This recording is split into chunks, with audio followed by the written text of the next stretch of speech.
جب امام علی علیہ السلام نے خلافت سنبھالی تو معاویہ کو معزولی کا حکم دیا۔ پھر کچھ لوگ امام علی علیہ السلام کے پاس آئے جو معاویہ کا نمک کھاتے تھے اور آ کر کہنے لگے، اے ابو الحسن، آپ جو بھی کر رہے ہیں وہ ٹھیک نہیں ہے اور سیاست کے عین خلاف ہے۔ تو امام علی علیہ السلام نے ان کا مشورہ ماننے سے انکار کر دیا اور کہا، میں معاویہ کو ایک پل کے لیے بھی برداشت نہیں کر سکتا، اس لیے اس کو معزول ہونا پڑے گا۔ اور بس اسی طرح بصرہ کے لوگوں میں سے کچھ لوگ جو عرب کے امیر ترین لوگ تھے امام علی علیہ السلام کے پاس آئے اور آ کر کہنے لگے، اے ابو الحسن، ہم نے آپ کی بیعت کی تھی اور آپ کو خلافت کی مسند پر بٹھایا، اب آپ ہمیں مال و دولت سے نوازے اور ہمیں کسی جگہ کی حکمرانی عطا کریں۔ تو امام علی علیہ السلام نے فرمایا، تم اس کا اجر اللہ سے مانگو، اور جہاں تک خلافت کی بات ہے تو میں جس کو سمجھوں گا کہ وہ اہل خلافت ہے اس کو حکمرانی عطا کروں گا۔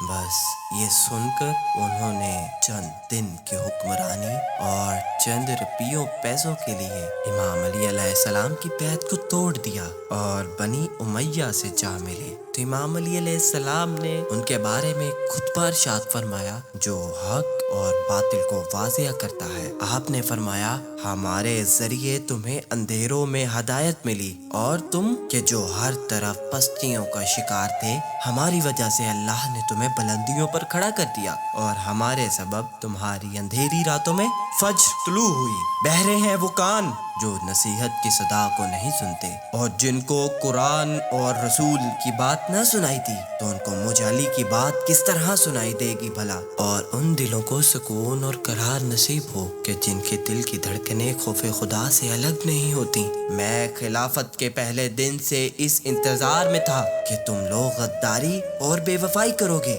اور میں شروع سے ہی حاکم شام سے دھوکہ کھائے ہوئے والی نشانیاں تم میں دیکھ رہا تھا، لیکن میں نے تمہارے عیب ظاہر نہیں کیے، اس لیے کہ دین کا حکم ہے کہ جب تک ممکن ہو جو ظاہری طور پر مسلمان ہیں ان کے عیبوں کو چھپایا جائے، اگرچہ میرے باطن کی پاکیزگی اور میری نیت کی سچائی مجھے تمہارے بارے میں سب کچھ دکھا چکی تھی۔ اور پھر امام علی علیہ السلام نے خلافت حضرت عثمان کے دور کے کچھ واقعات کو یاد کراتے ہوئے فرمایا، گمراہی کے راستوں پر میں کھڑا ہوا تمہارے لیے تاکہ حق کے راستے دکھا سکوں تمہیں، اور اس وقت تمہاری حالت اس طرح کی تھی کہ تم آپس میں اکٹھے ہوتے تھے پر تمہیں کوئی نجات دہندہ نہ ملتا، اور یہ ایسے ہی تھا کہ تم پانی حاصل کرنے کے لیے کنواں کھودتے تھے پر تم جتنا بھی کھود لو تمہیں پانی تک رسائی نہیں ملتی تھی۔ تو اب میں تمہیں ان خاموش حادثوں کے بارے میں بتاتا ہوں جو گزشتہ زمانے میں تم پر گزرے ہیں،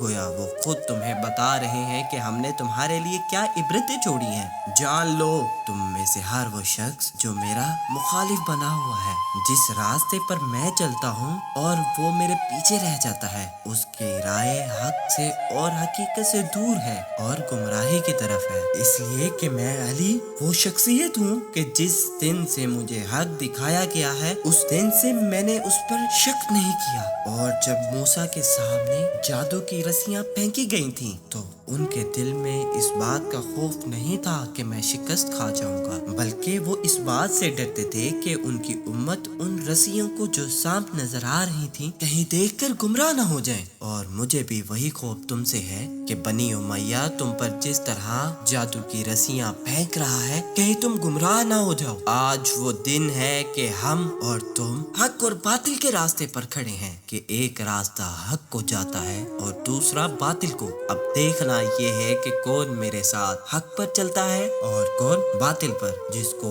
پانی ملنے کا یقین ہو کسی جگہ سے تو وہ پیاسا نہیں رہتا، یعنی تم لوگ حق کو پہچاننے کے یقین سے خالی ہو چکے ہو، اور اگر تمہیں یقین ہو کہ حق کہاں ہے تو تم اس کو ضرور پا لیتے ہو۔